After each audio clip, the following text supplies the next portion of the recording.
What's up, guys? Welcome back to another Stay Fresh production. We're talking about Alexandria Fragrances today. I was contacted by Hani Hafiz, who is the owner and perfumer for Alexandria Fragrances.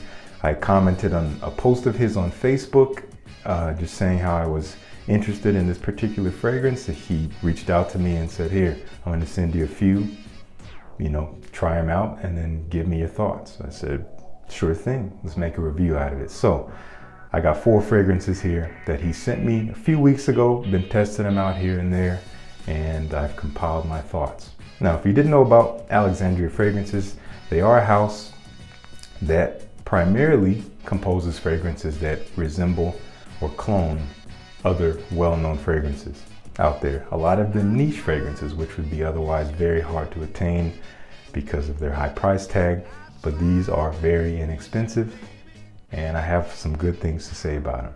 So let's jump right into it. This first fragrance that Hani sent me is one that I kind of alluded to in a previous video. Actually, I think the video right before this in my top sampled fragrances list. And this is a direct clone of the fragrance I mentioned, which was a fragrance from the house of Francis Kurkdjian, and it was called Oud Set Mood. This is Alexandria Fragrances' rendition of that, and it is entitled Nostalgia. And if you didn't know about Oud Set Mood, man, it is this beautifully luxurious, sweet, woody, and kind of rosy scent. It's dark, it's rich. There's some agarwood, which is essentially oud, so you get this dark woodiness to it. There's a really rich vanilla and kind of benzoin combo, which again adds to that sweetness, that rich sweetness. There's some rose in there, which is pretty prominent. It's Bulgarian rose, but it is in no way overpowering. This scent, oh my gosh. This is at least 95% close to that, just based off of my memory. Quality is fantastic. The performance is ridiculous. This is a bona fide winter fragrance. I'm gonna save this one for when it really gets cold, definitely for upscale occasions. Oh man, that's gonna be Nostalgia from Alexandria Fragrances. Up next, we're gonna move along with a fragrance that is supposed to resemble yet another niche fragrance. And this is a very popular one from the house of Roja Dove. And the fragrance that this one is actually resembling is a fragrance called Creation E, otherwise known as Enigma. And it's kind of known for having this kind of boozy, very luxurious boozy quality to it, almost like a whiskey and Coke kind of combo. A lot of people say that. And to be honest, I've actually never smelled Creation E. But this fragrance, which is entitled King Tut, basically smells like what I thought Creation E might smell like. This is essentially kind of a boozy Coca-Cola kind of fragrance. It might sound kind of strange to smell like that. It even is a little bit strange for me.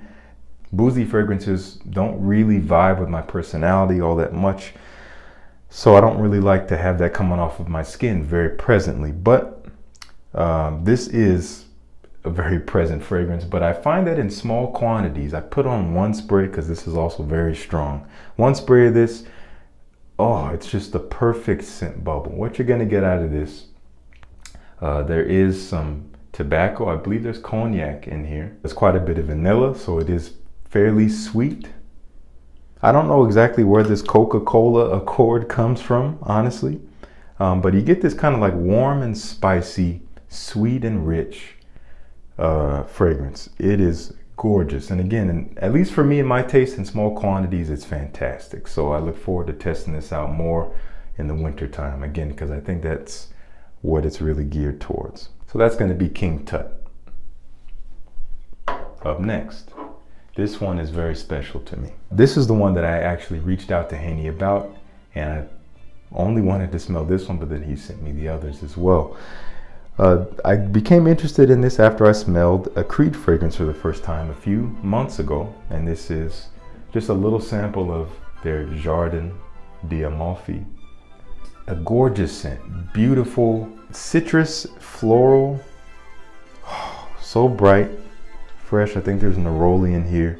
Definitely a lot of citrus, like I said. I think there's bergamot and mandarin orange. It's a little bit spicy. There's some pink pepper. There's even some cinnamon in here. And like I said, it's pretty floral. There's definitely some rose in here. Now, gorgeous scent. Bad things about it: number one, the performance is terrible, at least on my skin. I just get a couple hours. Number two, a bottle of this is ridiculously expensive. We're talking almost $600 for a 75 milliliter bottle. No thanks. So when I heard that Haney had a copy of this, I said, let me get my hands on it, because I heard it had better performance and a basically identical smell. And this fragrance is entitled Boscetti della Costa. And I gotta say, this is impressive. Basically have the same note breakdown as you do with the Creed. And in terms of the scent, just to sum it up, it smells like Jardin De Amalfi. I'd say, again, at least 95% close. One thing I can tell though is that when you smell it up close, at least from the first spray, you can tell the quality is not quite the same. As hard as it might be to admit, Creed, the way that they price their fragrances is not just based on them getting a profit. It is. They're trying to make money. But it's also based on what they're putting into their fragrances. The actual ingredients that they use are some of the most natural and also some of the most expensive ingredients that you can use in fragrances, and hence why they're so expensive, but they're so great in quality. This, I'm not saying is bad quality, but you can tell it's not quite the same as the Creed. But regardless of that, I actually like this one more. Reason is, again, performance is a lot better. It projects so much better. It lasts on the skin. It's not a beast mode fragrance. I get maybe just a few hours more of longevity than I do with Creed. I mean, we're talking 6-7 hours, which is more than enough for a fresh fragrance. Also, it's a little bit sweeter to my nose, and that's something that I had heard in other reviews.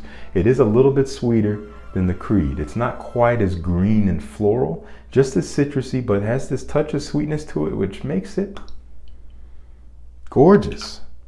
Oh my gosh. And this is a unisex fragrance. It is marketed as one, and it functions as one perfectly, in my opinion. So ladies, if you're looking for a beautiful fresh fragrance, if you do like Creed Jardin De Amalfi and you smelled it, and you've wanted it, but you're not sure if you want to pay that price, check this out. Again, this is Boscetti della Costa. And finally, this fourth fragrance is actually one of the few original compositions from Haney. This is one that is not meant to be resembling any other fragrance out there. Unfortunately, in transit, it had a little bit of an accident. I have it in this bag because it actually spilled almost all of the juice out of the atomizer. Probably lost a good 60-70% of the bottle, unfortunately. And I realized that this actually unscrewed somehow in transit. I got some on my finger now. But this fragrance, again, it's an original composition. I do like the way it smells. It's probably, honestly, my least favorite out of the four that I received. It's just not really in my taste. It has a lot of oud in it. Yeah, so it's pretty woody. It's a little bit sweet. It's a little spicy and quite a bit floral to my nose. Also, you might expect that with an oud fragrance, it would have great performance, but it's actually kind of fleeting on my skin. This lasts maybe 5 hours. It was kind of weird. I was expecting more out of it, but it's okay.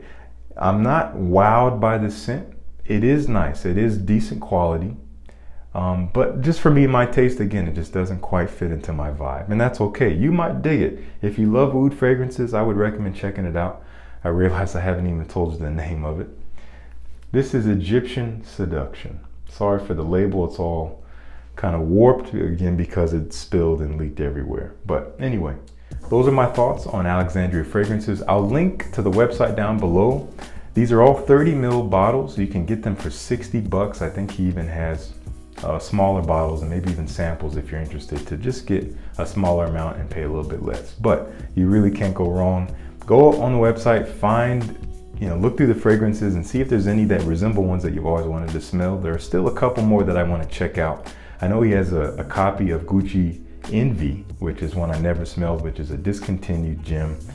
And I don't remember the name of it now, what he calls it, but I do plan to check that one out at some point. If you smelled Alexandria Fragrances, please leave your thoughts down below in the comments. Let's talk about it. And thank you guys so much for tuning in. Peace. I'll see you guys in the next one.